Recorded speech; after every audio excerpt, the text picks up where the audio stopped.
5 दिन और सिर्फ 3 घंटे, जी हां 120 मिनट। अगर हम एक सदन को देखें और दूसरे सदन को देखें तो 180 मिनट कुल मिलाकर सिर्फ सदन की कार्यवाही चली है।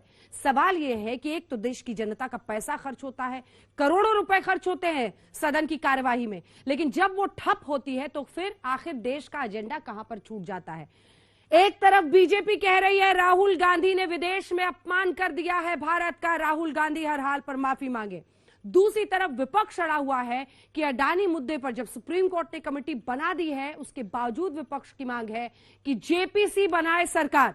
दोनों की ही तरफ से है दबाव, लेकिन इस बीच देश की संसद ठप है और यह प्रश्न हर रोज बड़ा हो रहा है कि आखिर कब तक हम देखेंगे देश में सदन और संसद के सत्र को यूं ही धुलते हुए।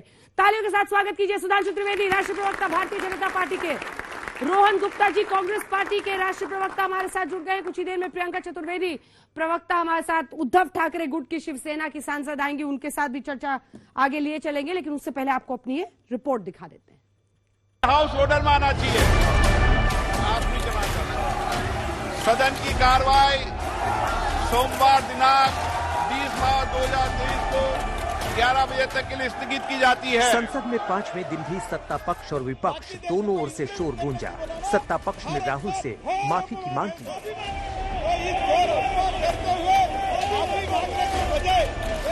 तो विपक्ष ने अडानी पर जेपीसी की मांग को लेकर सरकार को घेरा। हंगामे और कोहराम में एक बार फिर संसद की कार्यवाही नहीं चल पाई। उधर राहुल के खिलाफ मोर्चे पर बीजेपी के अध्यक्ष भी उतरे। राहुल गांधी जी, आपने विदेश की धरती पर कहा कि भारत में लोकतंत्र खत्म हो गया है और यूरोप और अमेरिका इसमें दखल देना चाहिए। इससे शर्मनाक बात क्या हो सकती है? किसी दूसरे देश से भारत के आंतरिक मामलों में दखल देने की मांग करना भारत की संप्रभुता पर हमला है। मैं राहुल गांधी से जानना चाहता हूं कि यूरोप और अमेरिका को भारत के आंतरिक मामलों में दखल देने के लिए उकसाने के पीछे उनकी मंशा क्या है? ये नड्डा जो बोल रहे हैं ये सरासर गलत है। ऐसे स्टेटमेंट को मैं कंडम करता हूं और कोई माफी मांगने का सवाल नहीं है। हम जमकर उत्तर उसमें पार्लियामेंट में देंगे। राहुल गांधी जी को अगर मौका मिला जरूर सारी बातें वहां पर बताएंगे। बीजेपी राहुल गांधी से बार बार माफी की मांग कर रही है। आज वो संसद में मौजूद भी थे, लेकिन हंगामे की वजह से संसद में कामकाज नहीं हुआ। लोकसभा में कांग्रेस के सांसदों ने राहुल गांधी को बोलने दो के नारे भी लगाए। उधर कांग्रेस ने 19 मिनट तक लोकसभा का ऑडियो बंद करने का आरोप लगाया। सत्तारूढ़ पक्ष की तरफ से निरंतर और लगातार नारेबाजी हो रही थी और अगर लोकसभा टेलीविजन का ऑडियो बंद था तो अध्यक्ष जी को इसको अपने संज्ञान में लेना चाहिए और ये पता करना चाहिए कि जब हाउस चल रहा है तो लोकसभा टीवी का ऑडियो क्यों बंद था, जो सदन में हो रहा है उसकी कार्रवाई लोगों तक क्यों नहीं जा रही। कांग्रेस पार्टी और राहुल जी की स्थिति क्या हो गई है? नॉन परफॉर्मिंग प्रॉपर्टी के नॉन प्रोडक्टिव पप्पू। तो उसका नतीजा क्या हुआ है कि आज कांग्रेस पार्टी जो है वो ना अंदर कोई भाव रह गया ना बाहर कोई मोल रह गया है।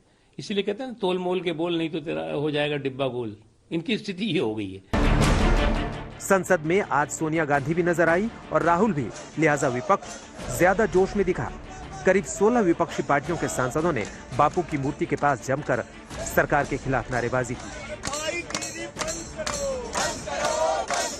को ये संसद अनफॉर्चुनेट दिखाई देती है और अनफॉर्चुनेटली यहाँ के सांसद हो गए तो उनके बुद्धि पर ही तरस आता है ना। या तो अब बात करने दीजिए, आप हाउस के अंदर बात करने नहीं देते, हाउस के बाहर बात करने नहीं देते, एकेडमिक इंस्टीट्यूशन में बात करने नहीं देते। मतलब क्या सारे अपोजिशन लीडर्स बात ही ना करें?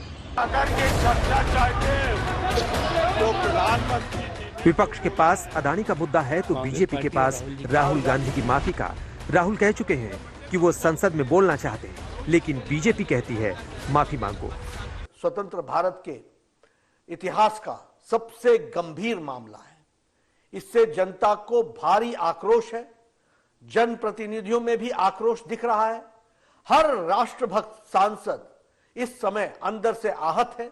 राहुल गांधी, आपको देश के खिलाफ इस पाप के लिए देश की जनता से माफी मांगनी ही होगी। ये पूरा मामला डिस्ट्रैक्ट करने का मामला है। सरकार और प्रधानमंत्री जो अदानी जी का मुद्दा है उससे डरे हुए हैं और इसीलिए उन्होंने ये पूरा तमाशा प्रिपेयर किया है। इस बीच दिल्ली पुलिस के नोटिस पर भी बीजेपी ने राहुल गांधी को घेर लिया। नागरिक होने के नाते भी उनको तुरंत पुलिस के पास जाना चाहिए था, कानून की जानकारी में ऐसा मामला लाना चाहिए था। सांसद होने के नाते तो उनकी जिम्मेदारी और ज्यादा बढ़ जाती है। अगर ऐसा कोई मामला आया उनकी जानकारी में और उन्होंने पुलिस को नहीं बताया तो ये भी एक अपराध है। माफी मांगने का सवाल नहीं है। राहुल गांधी के बयान पर घमासान थमने का नाम नहीं ले रहा है। बीजेपी राहुल की माफी से कम पर तैयार नहीं है तो कांग्रेस साफ कर चुकी है कि राहुल माफी नहीं मांगेंगे। अब इस तनातनी का हल कैसे निकलेगा? आज तक ब्यूरो।